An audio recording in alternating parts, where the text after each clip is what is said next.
rounds.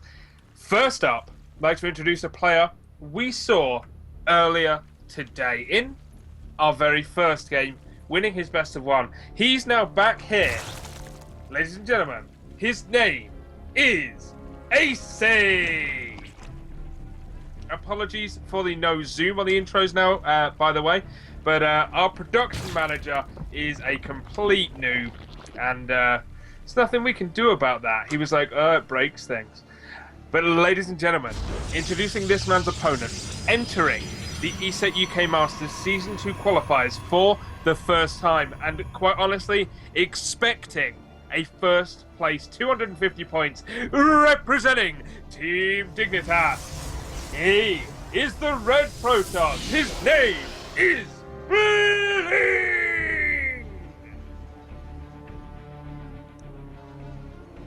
Indeed. Now, would like to point out, the winner of this game will be going through to what will be the semi-finals of the Open Cup to play against A-Bomb. So either way, we get a sick PvP or a sick PvZ. Have to say, my money's on the PvP right now, but Aicy, I am looking to you to surprise us. Put a shocker on us. This is a best of 3. You got 3 games to pull something special out of the bag. Prove just how good you can be on a good day. And send BlinG home without the 250 points that he is quite honestly expecting to get here in this qualifier. Indeed, Aicy has already managed to knock his way through 2 very good players in the form of Boombox, the UK Pro League player, and Demon, a long-time UK Terran who has been around for a while into it and has been doing very well on ladder, whereas BlinG played against someone called I Love Fancy Cat. Not really sure I know them, but it's that is gonna the be player Atmosphere on ladder. I don't know if you've ever seen him. I have not, no. What kind of level are we talking?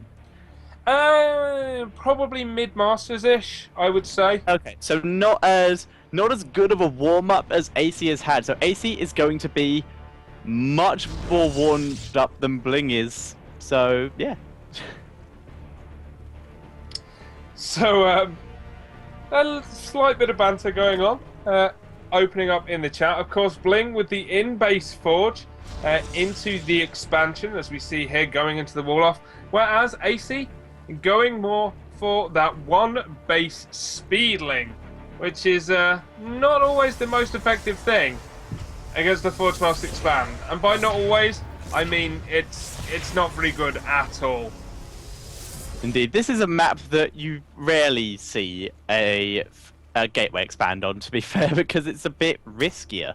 And there is actually a nice pylon here that is going to block the expansion for Aicy for a while, so BlinG going to be blocking that for a few more seconds while he's able to get his own expansion up and pretty much complete his wall off. And wow, the Cyber Core block as well. That's just rude. Yeah, and this is the kind of thing, I feel like we sometimes see this when you get players of disparate skill levels, and this isn't to knock on Aicy. Dignitas BlinG is without a doubt the best, most consistent player the UK has seen since the Muslim left our shores. Like, seriously, there have been other players that have dethroned BlinG from time to time, but BlinG is always back. When you get that level of player, feeling that level of confidence with a build order like this, you are just going to see these situations whereby they feel so confident that they start to get ahead of you in ways that really they shouldn't be able to. It's just the kind of thing that happens. It's kind of like when, say, you play against Orc in a tournament and he just 2-raxes you when you go no gas expand. Not that that's happened to anyone here on this broadcast desk. Certainly not me last Wednesday.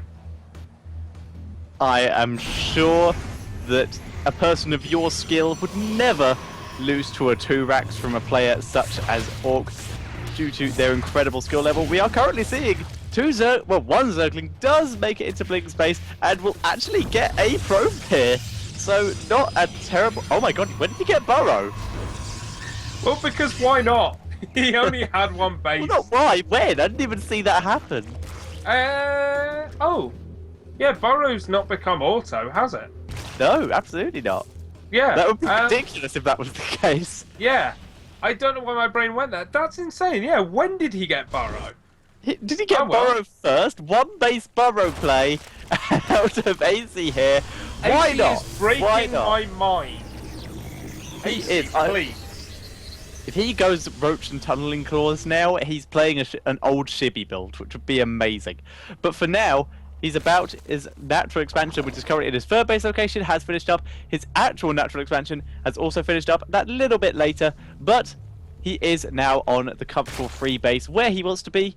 But while this is happening, he is, as always with the situation, giving BlinG the chance to macro up, but BlinG is content with just macroing up. He's getting ready to do some harassment, Bumpership Core on the way, some sentries on the way as well. One of the 4 pylons has been spotted by this Zergling, and BlinG moving into that third base and is going to deny it. 2 Spine Crawlers going down at that natural expansion. Queen retreating to the back of the third, but it's going to be picked off by the sentries, and I'm pretty sure this base will go down.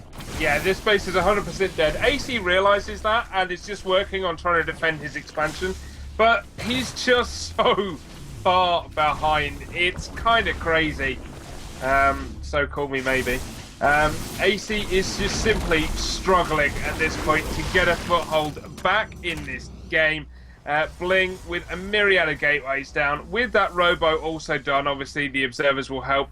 And now he's just pushing up, gets to walk up that ramp for completely free due to the lack of creep spread due to the way the bases were taken. And now with the Guardian Shield going down with so many Zealots, Aicy simply doesn't have enough to defend at this point. His economy was stymied, the drones are force-footed away, the Spine Crawlers will die, and then I feel like all the drones will die as well. There are not enough Zerglings out to stop this, and Aicy GG's.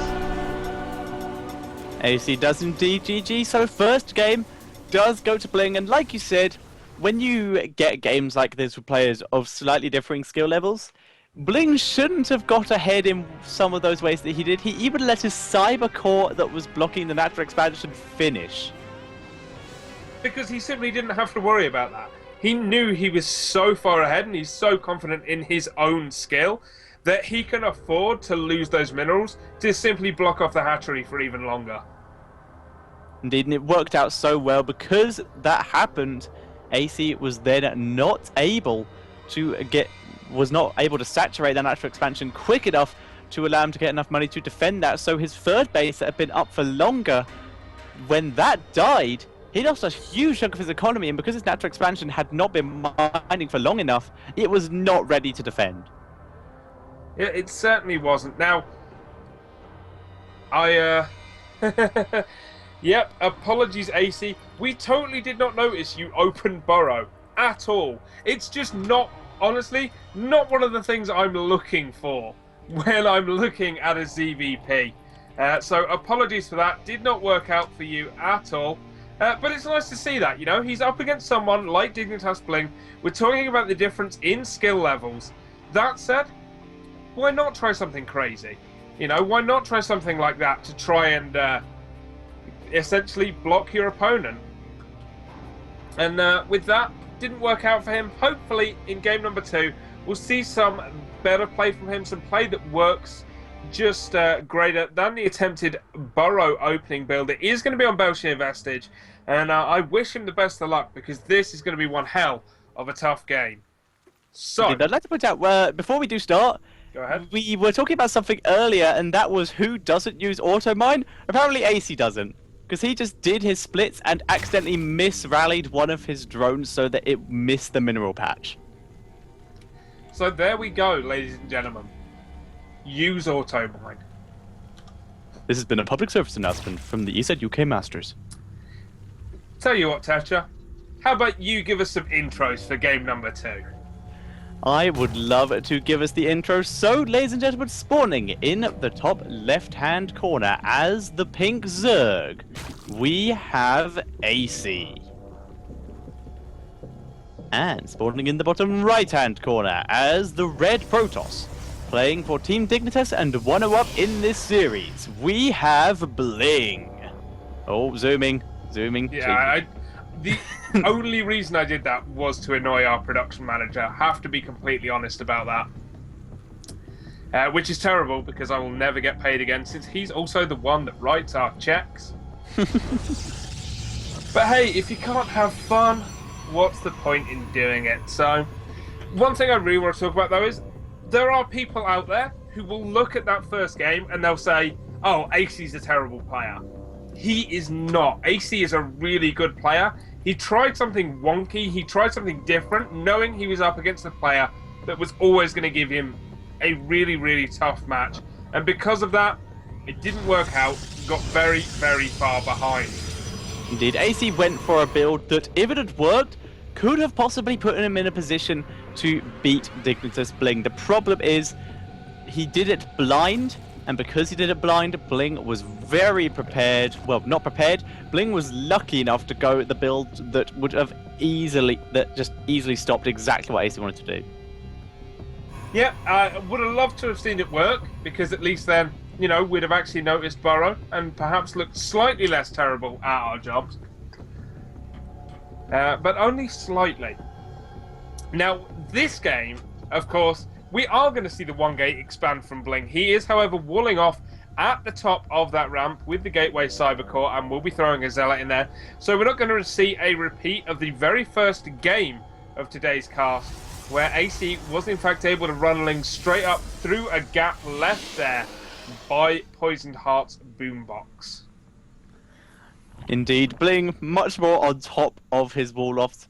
Those every time. It was Dez also who let in a load of Zerglings into his base. BlinG is gonna now break the tradition of letting units into your base unintentionally. Well, fingers crossed, eh? If there's certainly one player in the UK who is going to be on top of his mechanics, though, it's going to be Dignitas BlinG. Like, seriously, I cannot stress how strong a player he is. He's just... We talk about this every single time you and I get to cast him, but he's so consistently good.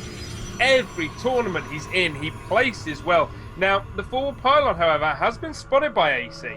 So, do you know what? I wouldn't even mind a cancel of that. I don't feel like this aggression's gonna do too much for BlinG. Now it's been seen. I mean, it's definitely worth keeping it up because you are forcing unit production and a Roach Warren to come out of your opponent instead of a third base. But with that in mind, I would definitely not continue the pressure for too long because you're simply not going to be able to get to do anything with it. And we can see BlinG is still essentially holding back with it, just trying to defend this pylon, put a little bit of hurt on the Lings, and they're even throwing down another forward pylon. Again, completely in view of Aicy, not bothered whatsoever. Roach Warren is about to complete, the two Overlords will finish at the same time, allowing him to start to produce some Roaches to deal with any follow-up aggression. More Stalkers being warped in. Don't think it's going to be enough, however. It will be enough to deal with this small group of Zerglings. But once the Roaches start to pop, Aicy should be able to hold off this one-base play. Indeed, and BlinG is actually going in on this. Warping in a couple more Stalkers. He has quite a few gateways up now in the... has 3 warp gates and 1 gateway, now 4 warp gates. Zerglings are charging forward. The only Zealot that he had was killed off. 2 more Zealots are going to charge forward though. 1 Stalker did get killed off. And the Mothership Core getting focused by this Queen, but now that Queen will go down. And the Zealots going to have to try and hold back those Lings to protect those Stalkers. More Stalkers being warped in. And BlinG's just going to continue piling on this aggression. 8 Lings and 4 Roaches on the way as these Lings getting forward. The Zealots having once again been killed off. And these Stalkers forced to retreat to more Zealots. I really don't know about this. This seems like perhaps a little bit of overconfidence by BlinG. I mean, he's still keeping up this pressure, but it's not an expand behind kind of pressure. This is a try and break my opponent's base kind of pressure at this point. We see nothing else coming out of BlinG. It is just this 4-gate attack, essentially, with that Mothership Core. Some sentries out now as well. So those 4 swords will help to deal with the Roaches, but there's double Queens out to start to get at the Mothership Core. Has enough right now for either a recall or 2 time warps, which will definitely help in the next engagement. That said, at some point, BlinG is either going to have to attack or expand. He can't just keep sitting off this. And, the tradition continues! What is ESET UK Masters doing to our Protoss players? Allowing Lings into the base. Just a few workers going to get killed. BlinG's control of his probe should be good enough to deal with that, and in fact, one Zealot even warped in. Should be enough to clear these up, but the main engagement is now occurring. The Mothership Core is taken down, and it's really down to these sentries to hold the roaches at bay. Only a few Stalkers left, however, and it's mostly sentries, so once the Force Fields are gone, I don't know if there's going to be enough for BlinG to continue this push now, and that is a lot of gas invested into this attack. Indeed, BlinG is very all in on this. This is a full-blown 4-gate. He needs to win this here and now, or he's going to be too far behind to do anything. Warping in a couple more Stalkers, has enough sentries to continue this for quite a while. And here we go, pushing up to that base. Dancing wants to catch units out of position. Where are the force fields? There we go, holding back the roaches, trapping a few in there. Stalker's gonna be able to snipe them off. Zealot's in a good position as well. One Zealot does get sniped off, and this is ridiculously all in out of BlinG. But the problem is, Aicy is only barely keeping up. If it could do, there we go, finally throwing down a spine crawler to try and deal with this, and a second one. Nice force fields though, trapping the roaches just about in half, and there's enough Stalkers here finally be able to kill this off, and only one sentry gone so far. Another one is on very low health, so could be killed off very shortly. But BlinG is actually getting ahead in the army supply, 26 to 21 here. 3 roaches and 2 zerglings are on the way. Spine crawlers will be finishing up soon, and there is a very good chance BlinG could lose this, but the units need to pop out soon because he is powering through this right now. Drones have been pulled and they're getting picked off as well. Second spine crawler gets picked off as well. There's enough Stalkers here to push through this, and there's the GG. That is how good Dignitas BlinG really